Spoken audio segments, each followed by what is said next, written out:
নমস্কার, আমি সমিতা শাস্ত্রী। আজকে আবার এলাম নতুন কোনো তথ্য নিয়ে। খুব দরকারি তথ্য, অথচ আপনারা দৈনন্দিন জীবনে এইগুলো জানেন না বলে করতে পারেন না, অসুবিধে সমস্যার মধ্যে পড়েন। কিন্তু এই তথ্যগুলো আপনারা যদি জানেন বা এগুলো যদি এই উপায়গুলো যদি আপনারা মেনে চলেন, তাহলে কিন্তু এই সমস্যার থেকে আপনারা অনেক মুক্তি পাবেন। তার মধ্যে একটি উপায় হচ্ছে যে আপনারা যদি দেখেন আপনার বাড়ির ফ্লোর মাঝখান থেকে ভেঙে গেছে, এরম তো হয় না সচরাচর, কিন্তু অনেক পুরনো বাড়িতে হতে পারে বা নতুন বাড়িও এখন হয়ে যায়, কোনো গ্যারেন্টি দেওয়া যাচ্ছে না। মাঝখান থেকে যদি ফ্লোর ফেটে যায়, তাহলে কিন্তু অবশ্যই সেই ফ্লোরকে রিপেয়ারিং করুন।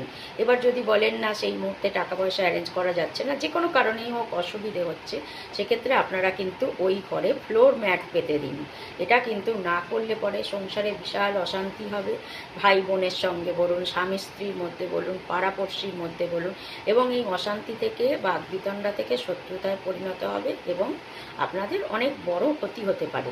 তো সেই ক্ষতির থেকে মুক্তি পেতে গেলে আপনারা অবশ্যই ফ্লোর ম্যাট পেতে দিন বা সেই জায়গাটা রিপেয়ারিং করে নিন। ঘরের মাঝখানে কখনো ফাটা রেখে চলবেন না।